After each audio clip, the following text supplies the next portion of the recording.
Eu sou Nicolau Maquiavel. Venho do fundo do tempo.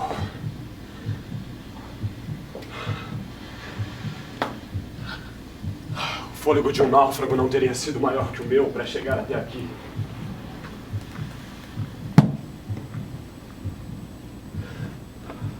A tempestade política que enfrentei em Florença fez da minha vida uma sucessão de acidentes.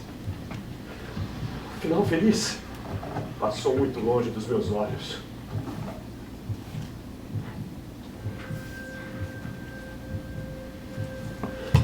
Uma vida inteira dedicada ao bem comum da nossa república, a ser preso, torturado e exilado como um rato.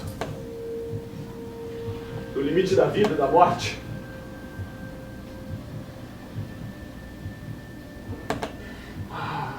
Amarraram muito forte os braços, as pernas.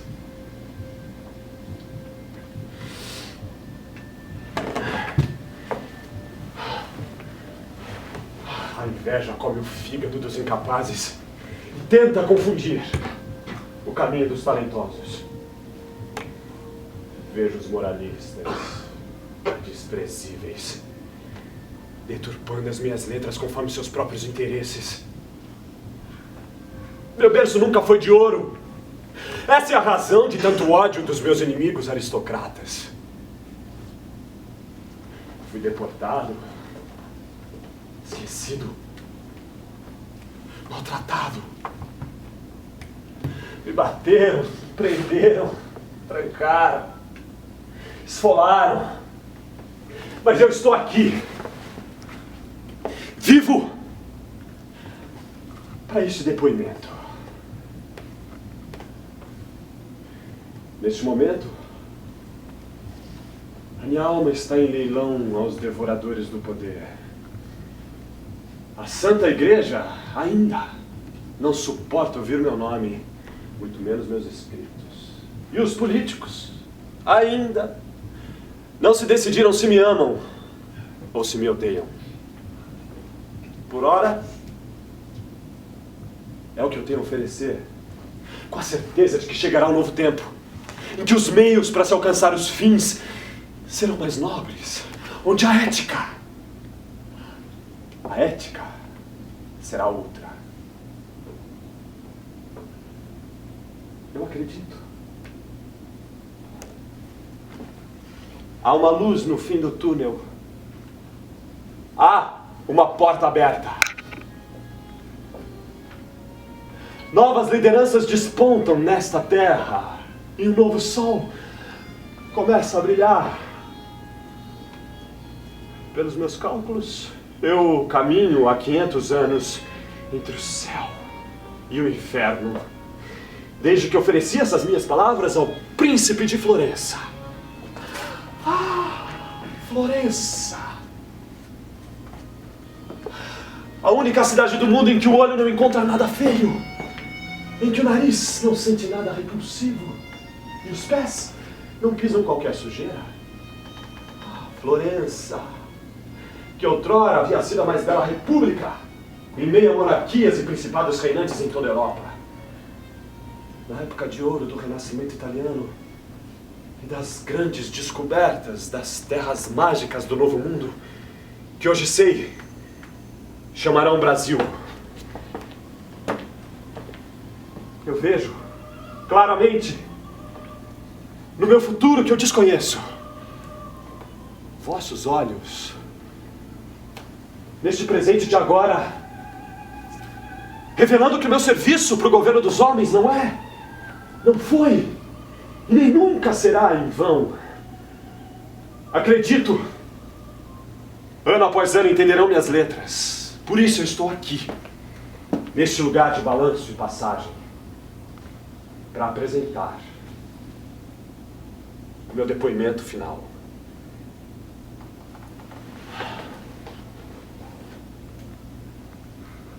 Aceite-me.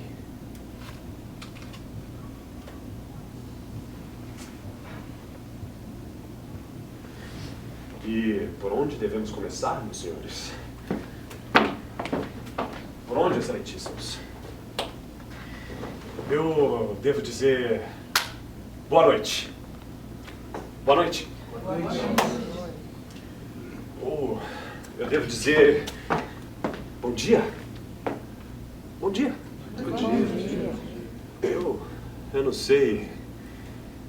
Eu não sei fazer a menor diferença entre esses dois estados estando aqui, neste umbral da minha existência. Então, por isso, eu começo por aquilo que eu presumo ser o começo, nobres senhoras e senhores. Primeiro, eu devo dizer que é uma honra servi-los. Eis-me aqui pedindo licença para mais uma vez compartilhar as minhas humildes palavras, para que sirvam de deleite para os vossos ouvidos, para a vossa glória, quando comandarem os povos desta nação, cumprindo assim o seu destino.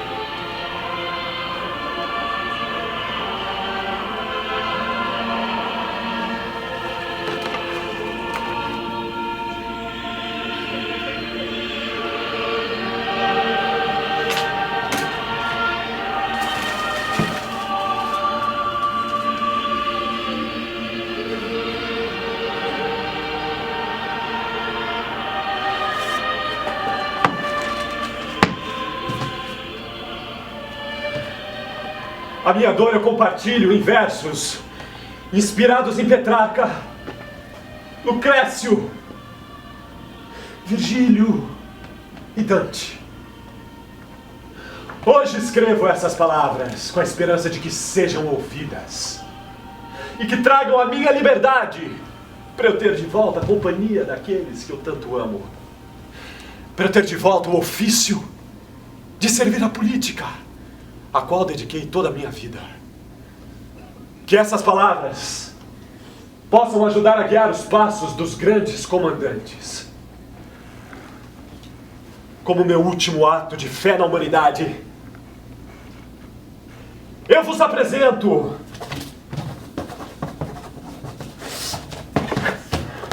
o Príncipe. Monologo ispirato dal lavoro di Niccolo Machiavelli.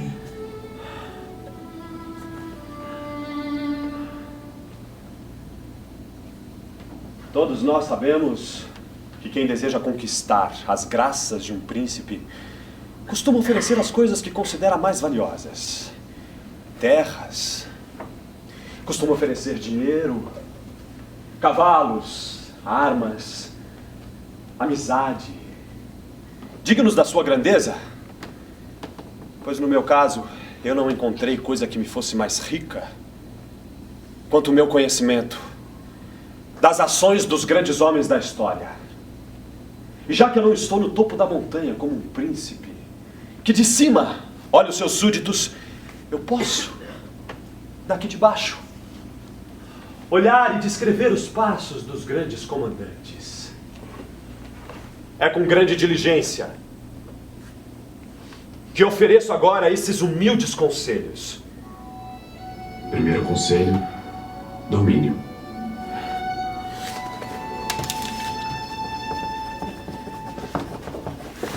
De início é preciso entender que para dominar estados da mesma região e mesma língua, basta extinguir a linhagem daquele que antes governava. E quando se conquistam estados numa região de leis e línguas diferentes, aí surgem as primeiras dificuldades.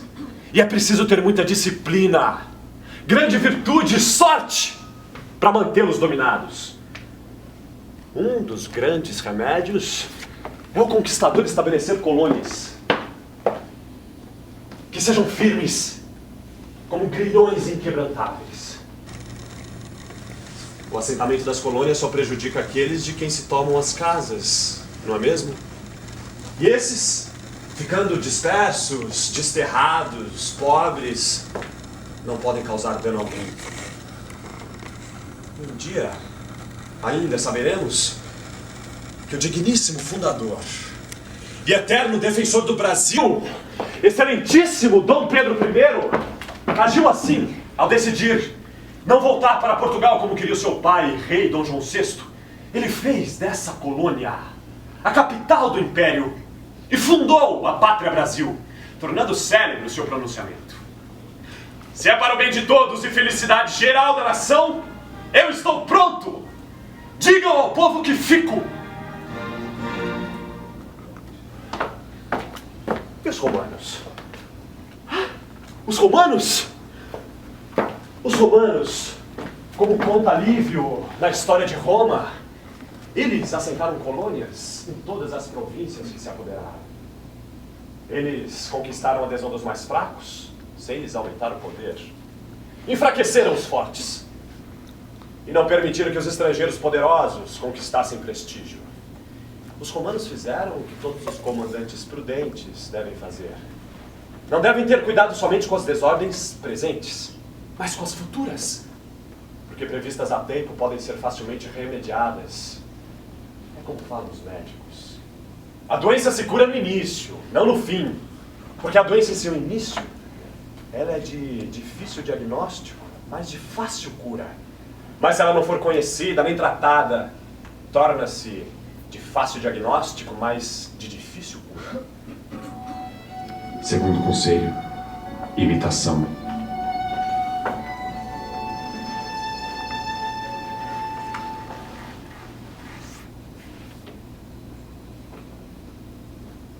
E é sempre mais prudentes, meus caros amigos,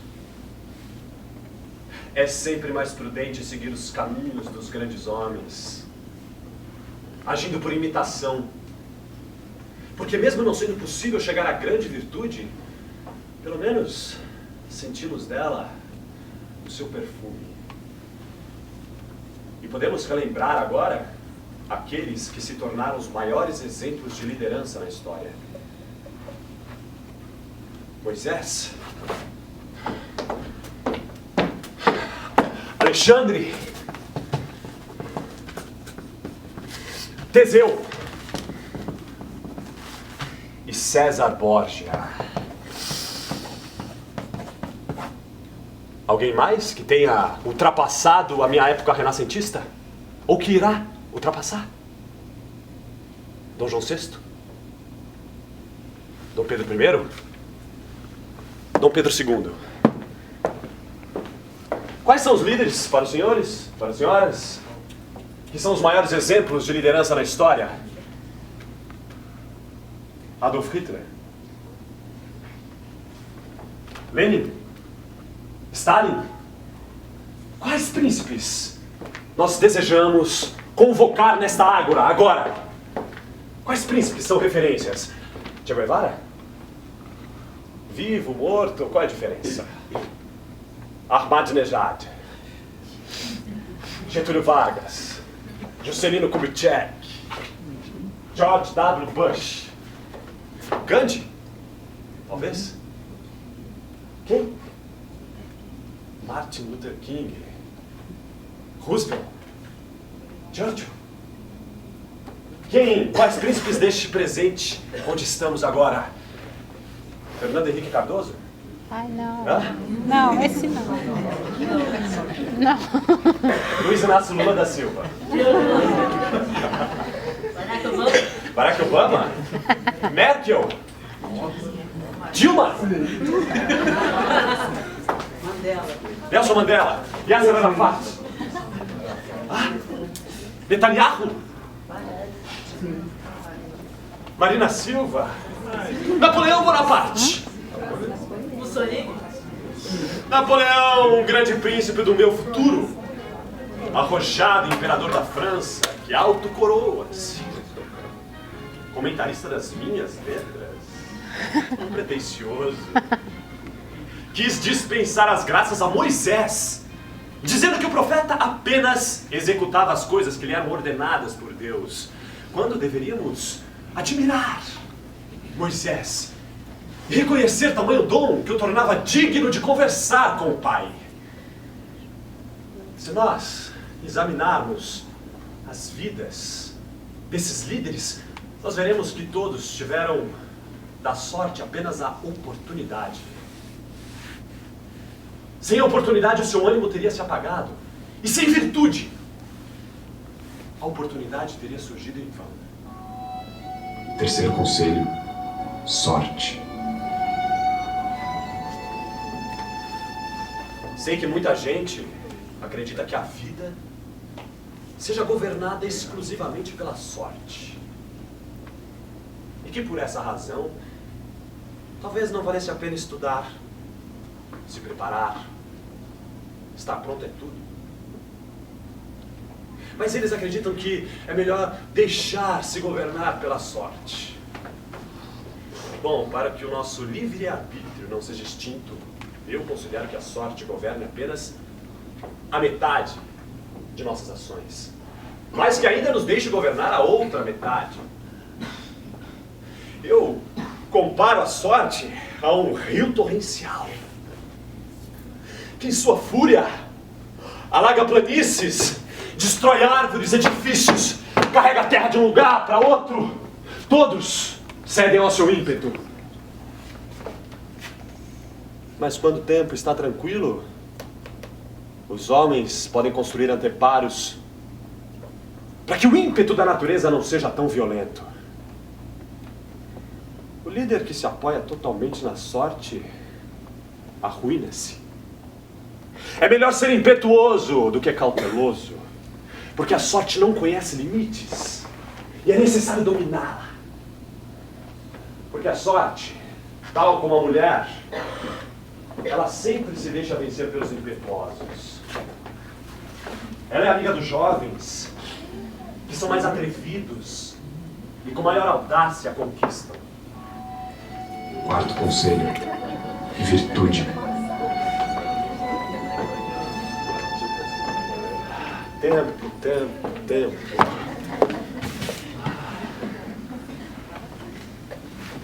Observem a natureza.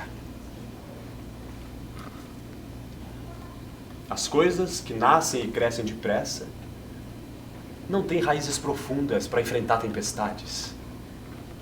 Estou certo?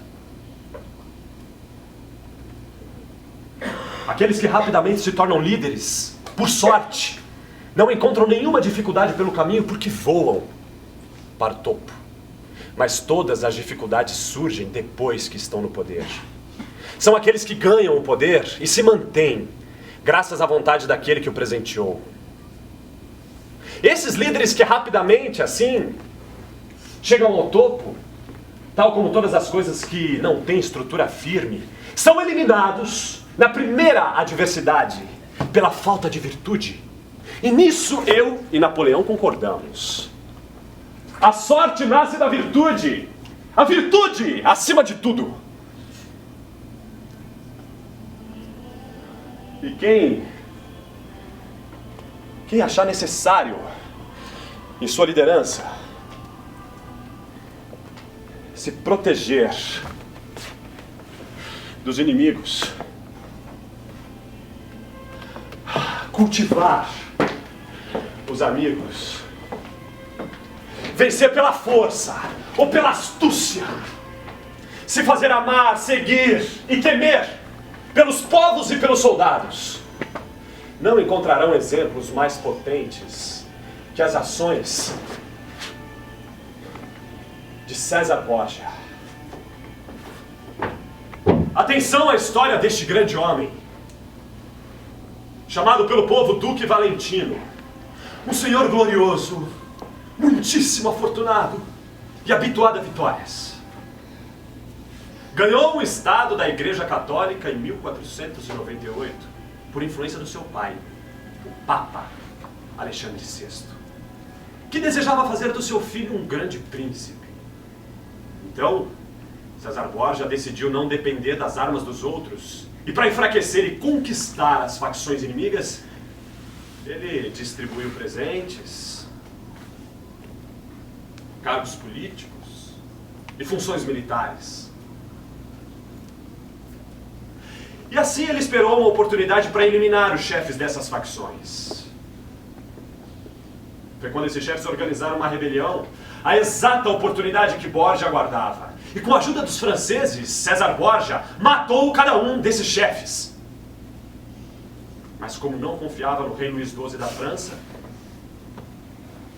aí ele precisou ser muito astuto. E usando da sua espetacular inteligência estratégica, César Borgia soube tão bem dissimular os seus sentimentos, que transformou os antigos exércitos inimigos em novos aliados, distribuindo presentes, cargos políticos e funções militares.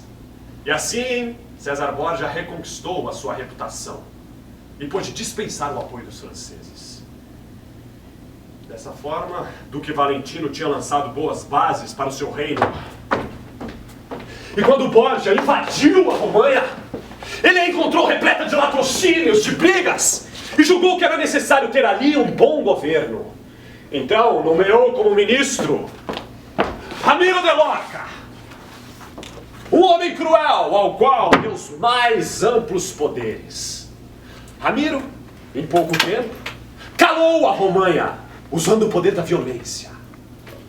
Mas, em pouco tempo, César Borgia percebeu que não era mais necessária tanta força do ministro e decidiu constituir um tribunal público para mostrar que se alguma crueldade havia acontecido, não havia sido causada por ele, mas pela cruel natureza do ministro Ramiro de Lorca.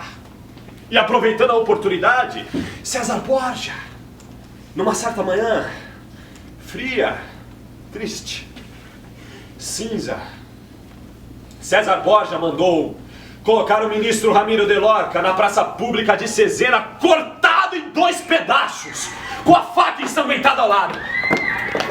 A ferocidade desse espetáculo fez com que toda a população ficasse, ao mesmo tempo, estupefata, mas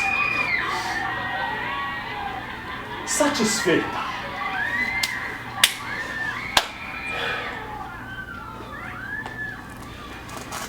Esta foi a política de César Borgia quanto às coisas presentes. Quanto às futuras, Borgia temia que o sucessor no governo da igreja não fosse seu amigo e procurasse tomar aquilo que o seu pai lhe havia dado. E pensou em se assegurar de 4 maneiras. Primeiro, exterminar todas as famílias daqueles senhores que ele havia espoliado. Segundo, conquistar todos os fidalgos de Roma. Terceiro, tornar o colégio dos cardeais mais favorável a ele. E quarto, acumular tanto poder antes que o seu pai e papa morresse que pudesse por si só resistir a um primeiro impacto. Dessas 4 coisas, ele havia realizado as 3 primeiras, estando a 4ª quase concluída, quando seu pai, apenas 5 anos depois que o Duque Valentino havia começado a desembainhar a sua espada, o Papa morreu. Mas se por ocasião da morte do pai, César Borgia estivesse gozando de uma boa saúde, tudo lhe teria sido mais fácil. E o Duque Valentino teria conquistado o mundo. Mas César Borgia mesmo me disse, no dia em que foi eleito o novo Papa Júlio II, que ele havia pensado em tudo o que poderia acontecer morrendo seu pai, mas que jamais sequer havia imaginado que, para além da morte do seu pai, também ele próprio pudesse estar para morrer aos 31 anos de idade. 5º conselho: crime.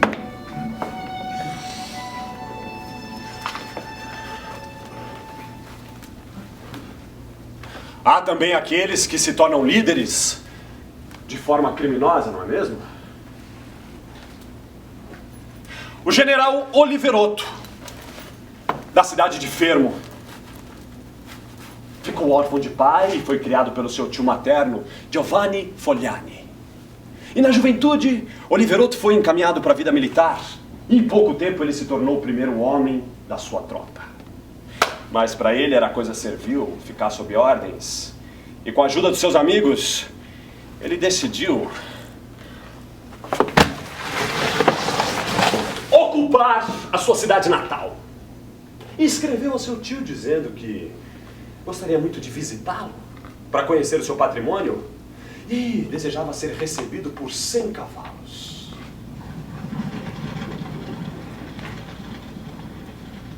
O tio Giovanni não mediu esforços e fez com que os habitantes da cidade de Fermo recebessem com honrarias. E passado alguns dias, Oliverotto organizou um banquete para o qual convidou o Oliverotto, o tio Giovanni e os principais homens da cidade.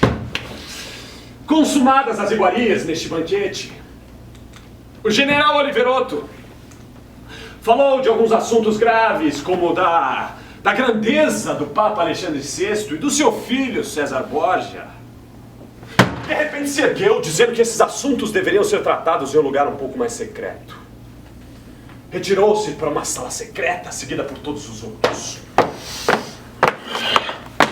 Mal haviam se sentado, quando de lugares ocultos surgiram soldados que mataram o tio Giovanni e todos os outros.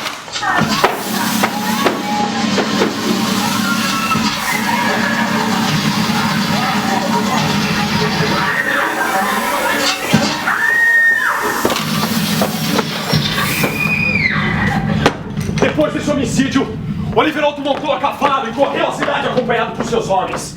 Ele assediou os membros do Conselho Geral em seus palácios. E estes, por medo, foram obrigados a formar um novo governo, do qual Oliverotto se fez o grande comandante.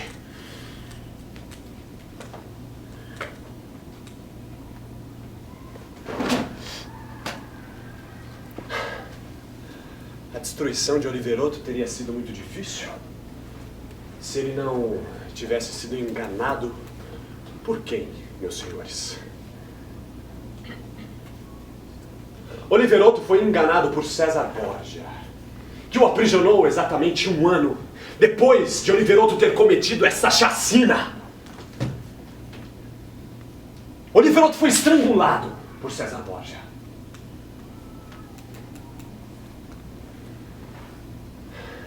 Quem observar as ações e a vida do general Oliverotto de Fermo não encontrará eventos que possam ser atribuídos à sorte, nem à virtude.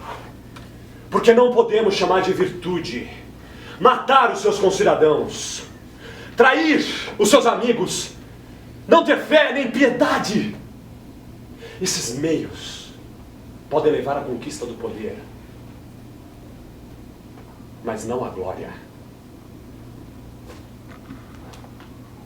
Eis uma boa questão para pensarmos juntos, meus caros. Os fins justificam os meios?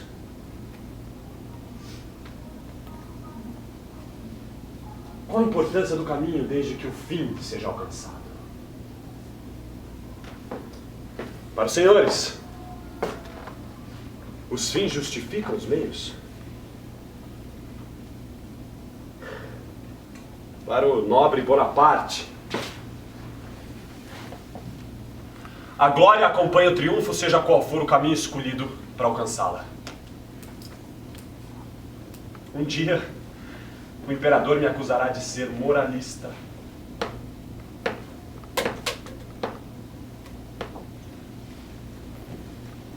Perdoe-me, Napoleão, se contradigo a sua audaz lógica, mas não ser criminoso não significa ser moralista. 6º conselho: o homem e o animal.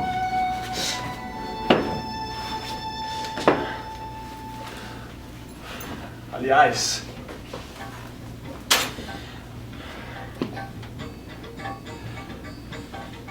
eu quero lembrar que existem 2 formas de combater.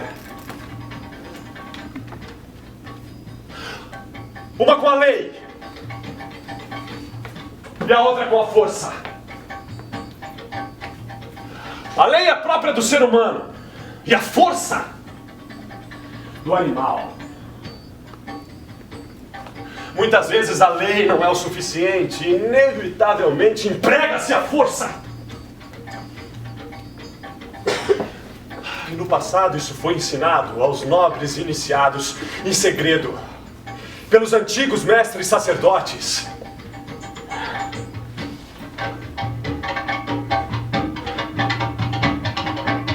Os quais descrevem como Aquiles e tantos outros chefes foram educados pelo centauro Quirón.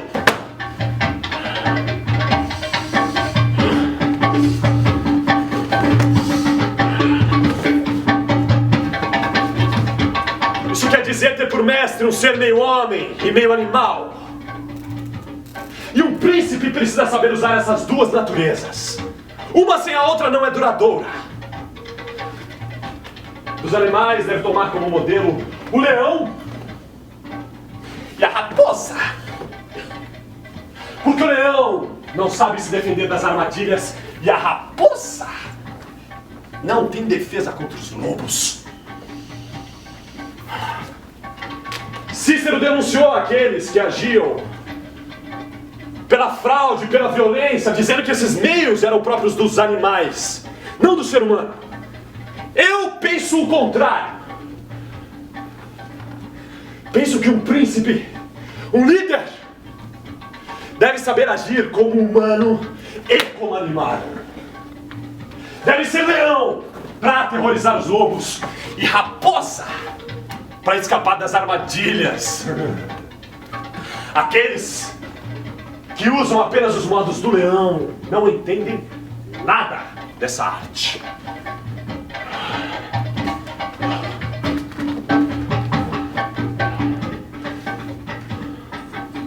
Lúcio Severo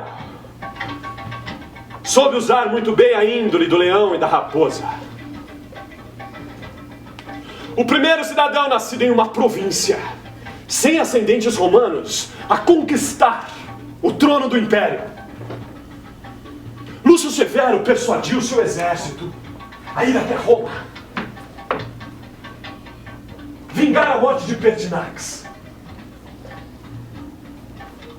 E o Senado, por temor, elegeu Lúcio Severo como imperador. Restava a Severo apenas duas dificuldades para se apoderar de todo o império. Uma no leste, onde Negro fizera se aclamar imperador, e a outra no oeste, onde Albino também aspirava ao império.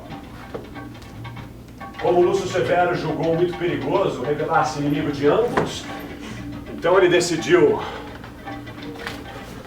atacar Negro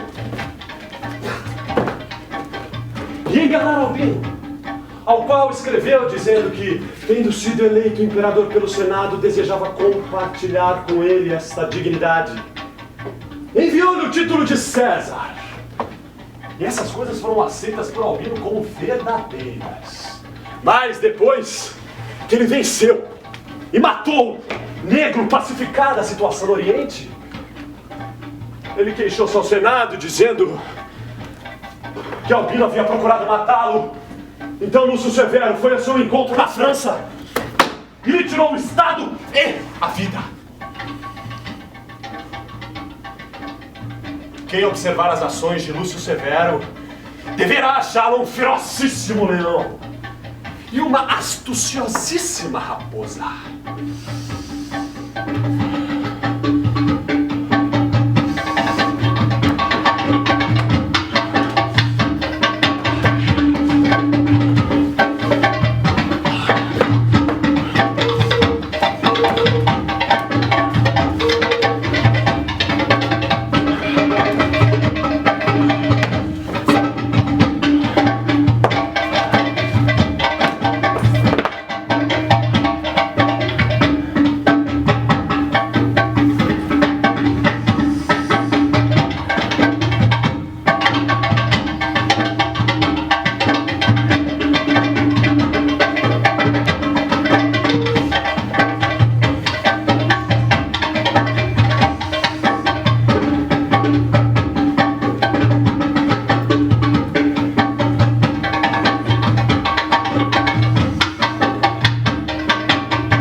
Sétimo conselho. O povo.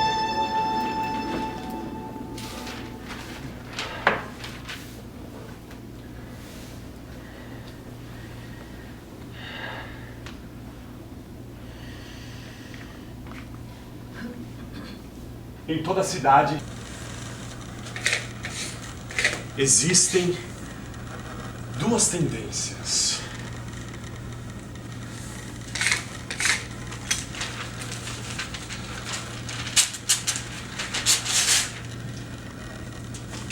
O povo que não quer ser oprimido pelos poderosos. E os poderosos que desejam governar e oprimir o povo. Aquele que chega ao poder com a ajuda dos grandes se mantém com mais dificuldade do que aquele que chega ao posto com a ajuda do povo. É preciso ter o povo como amigo. Caso contrário, não terá salvação nas adversidades. Antigamente, satisfaziam mais os soldados do que o povo. Porque os soldados tinham mais importância do que o povo. Agora, é necessário satisfazer mais o povo do que os soldados. Porque o povo unido pode mais do que os soldados. E mesmo assim, ainda hoje,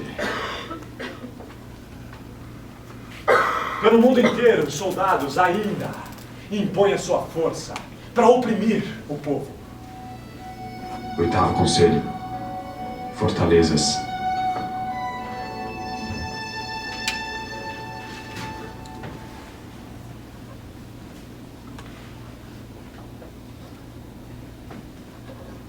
E tem sido costume edificar muralhas para se ter um refúgio seguro contra um ataque de surpresa.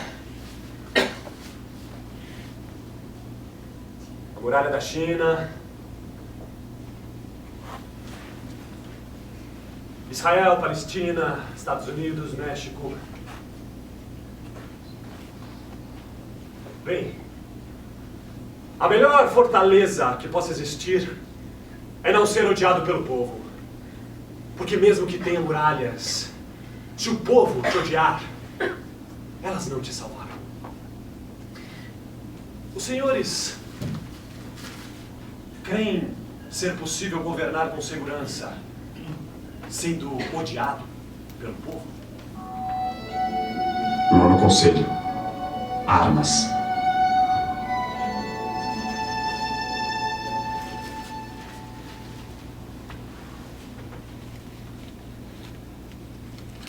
Mas a natureza dos povos, ela é instável, muito instável. E é fácil persuadir o povo de alguma coisa. Mas o difícil é manter o povo nessa persuasão. Quando o povo não acreditar mais, o que fazer? O que fazer quando o povo não acreditar mais?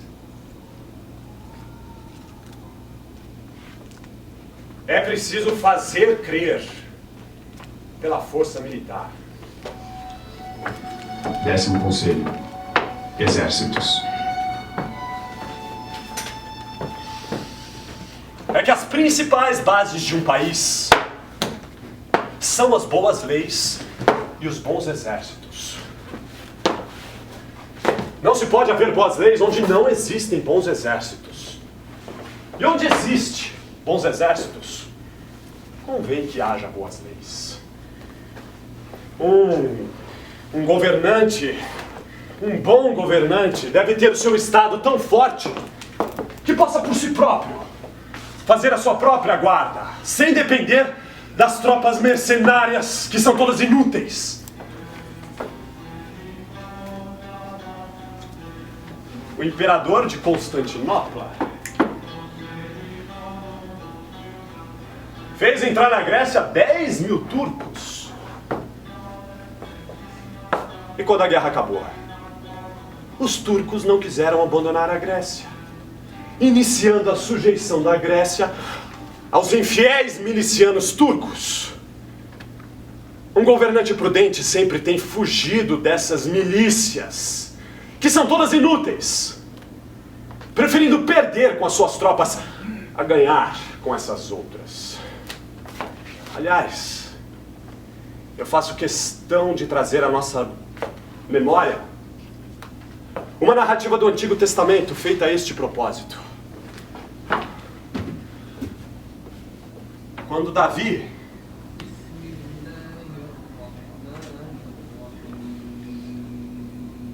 se ofereceu ao rei Saul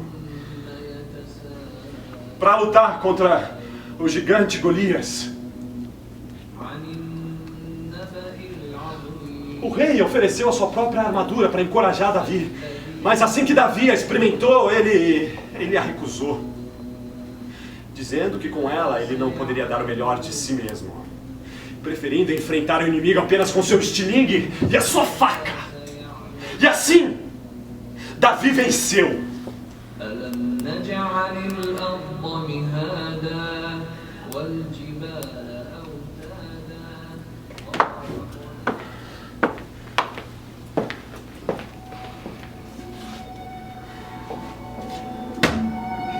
Décimo primeiro conselho: exercício da guarda.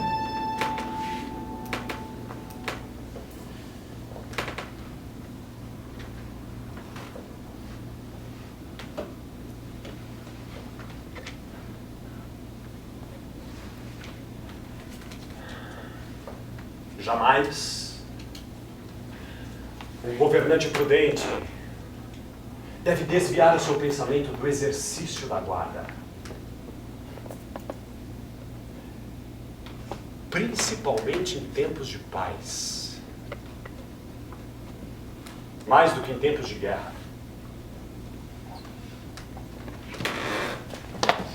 Quanto ao exercício da mente,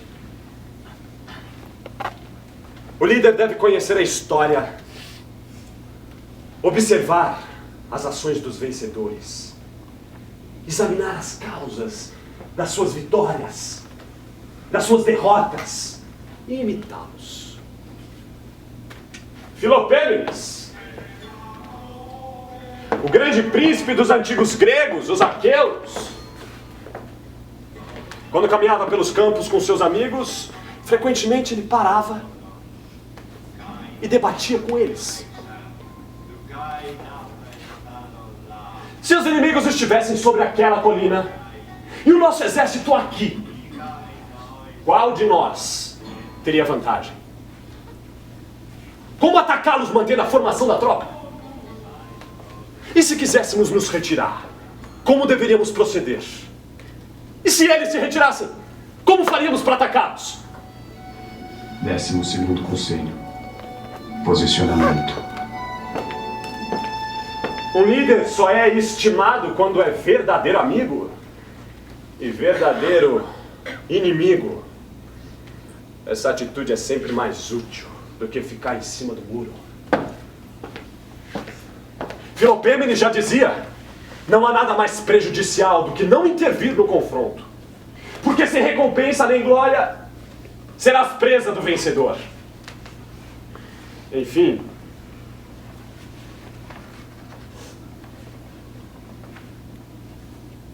seja sincero com teu amor e com teu ódio. Décimo terceiro conselho: ser amado ou ser temido. O que é melhor, meus senhores?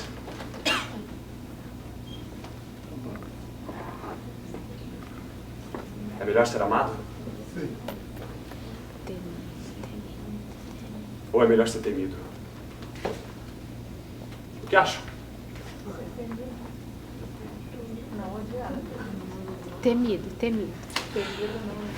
Pois bem, vejam as admiráveis ações do general Aníbal de Cartago.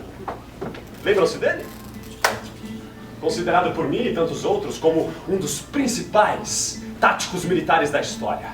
Aníbal, de Cartago. Como esquecer dele, não é? Aquele que incluiu os belos elefantes em seus exércitos. Que cruzou os Alpes, os Pirineus, e lutou a vida inteira contra o exército de Roma. Conta-se essa história. Tendo um exército imenso, composto por homens de inúmeras raças, levado a guerrear em terra estrangeira, nunca surgiu qualquer discórdia entre os soldados, nem contra o seu comandante. Sabem por quê? Por sua desumana crueldade. Quando o líder está à frente dos seus exércitos, ele não deve se importar com a fama de cruel. Porque sem essa fama, jamais poderá conservar o seu exército unido, nem disposto a qualquer operação militar. Mas o líder deve ser temido sem ser odiado. E isso só será possível desde que não se tomem as casas, nem as mulheres dos outros.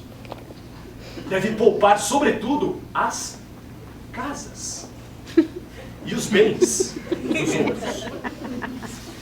Porque os homens esquecem mais rapidamente a morte do seu próprio pai do que a perda do patrimônio. 14º conselho: vícios. Sabemos que existe tanta diferença entre como se vive e como se deveria viver, que aquele que abandona o que se faz por aquilo que se deveria fazer aprende antes o caminho da sua ruína do que o da sua vitória. Eu sei que cada um aqui haverá de admitir que seria louvável que se encontrassem em um líder todos os atributos que são considerados bons. Bom, já que é impossível possuir todos eles, eu concordo com Napoleão quando diz que se o líder é muito bom, perde-se o governo e a cabeça. O que importa é ser pragmático e saber evitar os vícios que lhe tirariam o poder, mas não evitem os vícios que possam salvar o governo, porque sempre se encontrará alguma ideia que poderia parecer virtude e, ao segui-la, levaria à sua própria ruína, e alguma outra ideia que poderia parecer danosa e, ao segui-la, lhe traria segurança e bem-estar. 15º conselho: sinceridade. Nós concordamos, eu imagino, sobre o quanto é importante manter a palavra dada e viver com integridade. Não é verdade? Mas podemos ver alguns governantes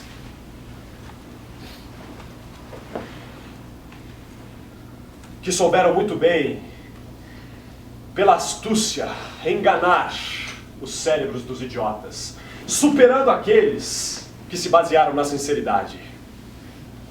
O Papa Alexandre VI, pai do César Borgia, que obrigava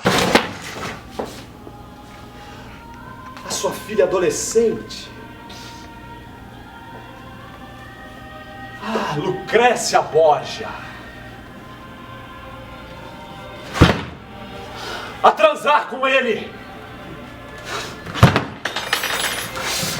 e com seus amigos. Dio mio! Será que algum dia isso será crime?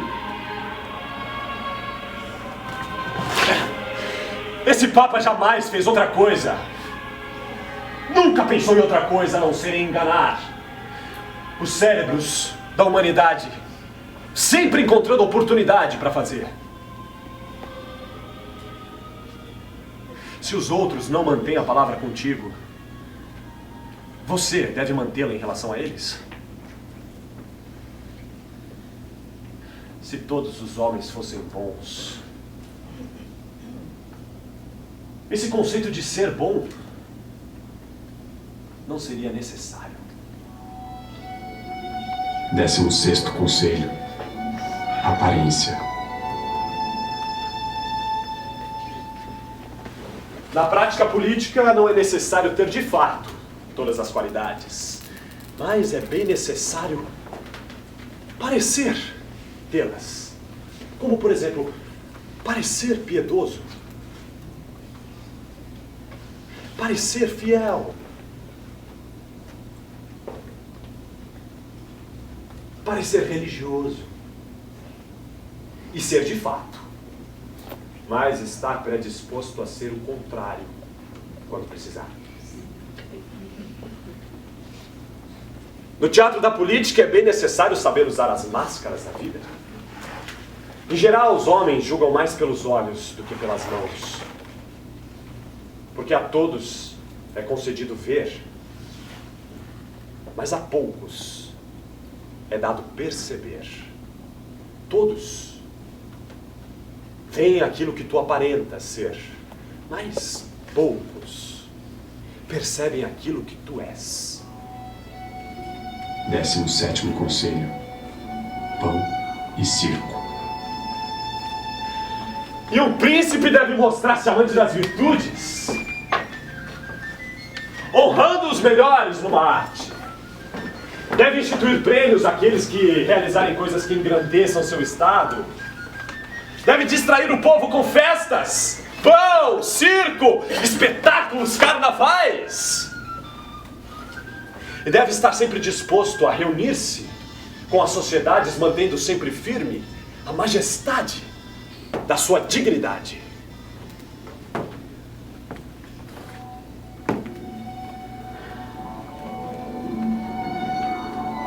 Décimo-oitavo conselho. Ministros. Não é de pouca importância a escolha dos ministros. A primeira leitura que se faz da inteligência de um senhor resulta da observação dos homens que o cercam. Diga-me com quem andas que eu te direi quem és. Todos nós sabemos que existem 3 tipos de inteligência. A primeira inteligência é excelente, pois entende as coisas por si só. O segundo tipo de inteligência é muito bom porque distingue o que os outros entendem.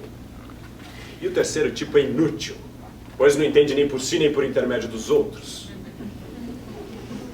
E eu quero agradecer ao adendo de Napoleão Bonaparte quanto ao quarto tipo de cabeça, tão inútil quanto o terceiro, que são aqueles estúpidos animais rotineiros, acorrentados pelos sistemas.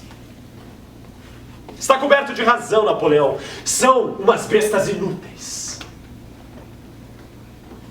E para se conhecer um bom ministro, existe um método que não falha nunca. Ao ver o ministro pensar mais em si do que em ti, pode-se concluir que esse jamais será um bom ministro. E nele nunca poderá confiar. Por outro lado, o príncipe deve sempre honrar e enriquecer o ministro, a fim de que o ministro perceba que não pode viver sem a proteção do Senhor. 19º conselho. Conselheiros. Quanto aos aduladores, que um dia serão chamados de lobistas,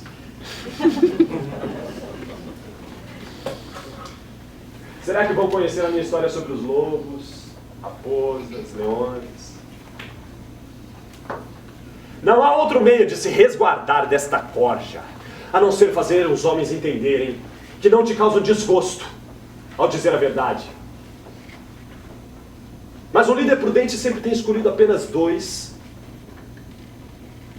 ou 3 homens sábios, e somente a eles dar a liberdade de poder falar a verdade. Somente sobre o que perguntar, quando perguntar. Nada mais. Fazendo entenderem que quanto mais livremente falarem, tanto mais serão aceitos os seus conselhos. E ao perceber que não estão te dizendo a verdade, aí deve expressar a sua ira. Porque muitos imaginam que um líder seja inteligente, não por sua natureza, mas pelos bons conselheiros que o rodeiam. Estão enganados. Um líder que não seja inteligente por si só, não pode receber bons conselhos. Porque os bons conselhos nascem da inteligência do líder, não o contrário. E isso me faz ser solidário à pergunta que Napoleão Bonaparte fez a si próprio, já no final da sua vida.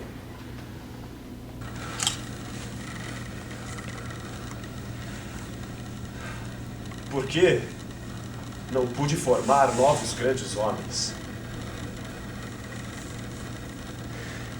Por que não pude formar novos grandes líderes? Com quem realmente se pode contar que não queira te derrubar na primeira adversidade? 20º Conselho.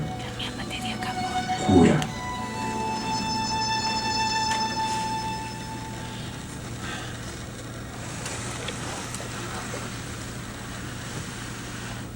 Se para conhecer a virtude de Moisés foi necessário que o povo de Israel estivesse escravizado no Egito,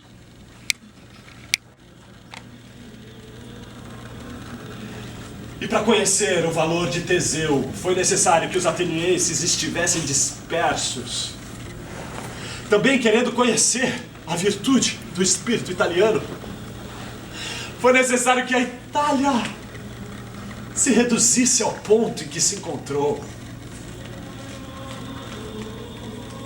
Mais escravizada do que os hebreus,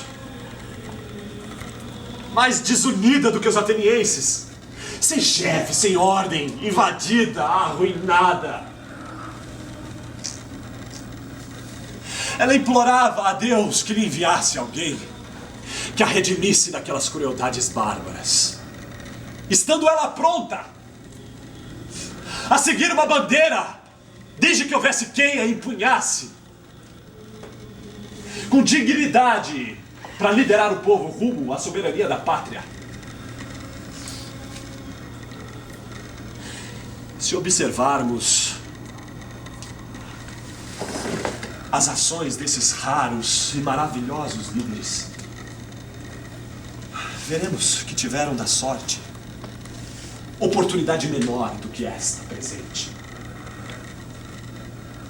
Porque o empreendimento desses líderes não foi menor nem mais fácil do que o de agora, do presente momento. Aqui está uma oportunidade extremamente favorável. Deus não quer fazer tudo para não nos tirar a nossa parte da glória, para não nos tirar o nosso livre-arbítrio. E aqui existe grande valor no povo sempre que faltar nos chefes, sempre que faltar nos príncipes, porque toda fraqueza procede da fraqueza dos príncipes.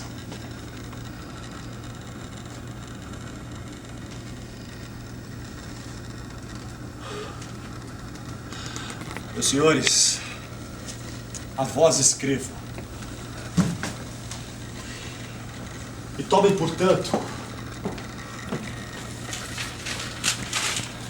vossa ilustre casa, estas palavras. Tomem, portanto, esta incumbência, com aquela esperança, com aquele ânimo com que se abraçam as causas justas, a fim de que este planeta seja iluminado e se verifique aquele velho dito de Petrarca: Virtù contro furore, perché l'antico valore nei cuori umani ancora non è morto. Virtude contra furor, porque o antigo valor nos humanos corações ainda não morreu.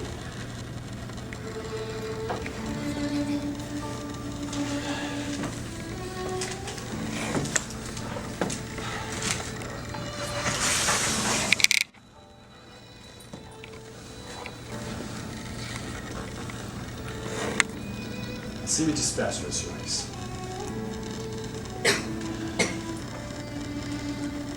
Exausto por este depoimento, mas muito feliz com esta licença que me foi dada para compartilhar as minhas humildes palavras.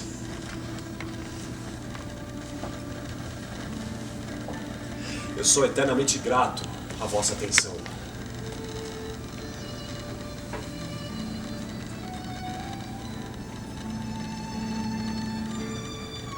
Eu tenho certeza que novos líderes entrarão por esta porta e vão superar a mim e a todos os antigos estrategistas pelo caminho da paz, pela resolução diplomática e pacífica entre os povos, levando a humanidade a caminho da vitória. Retorno agora para as profundezas do infinito, para os domínios do Senhor do Tempo.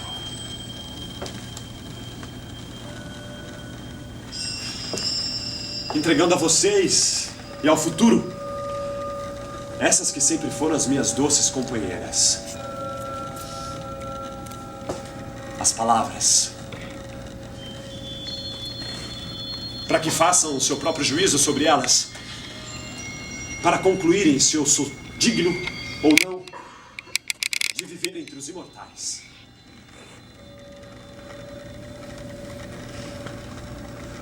Adeus.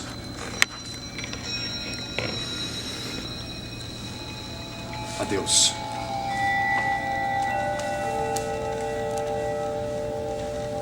Adeus.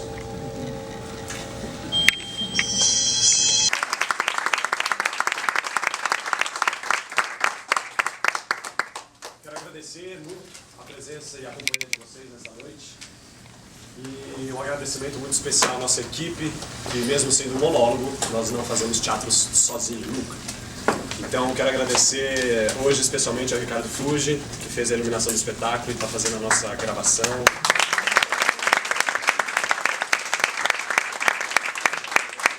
Essa iluminação que eu adoro, que é muito ousada, muito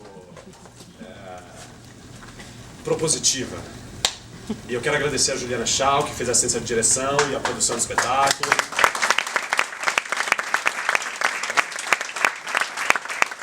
A todo mundo que opera a luz do Ricardo Fuji. E ao trilha sonora junto com o Renato Walsh, ele está na operação. E a nossa diretora, Leona.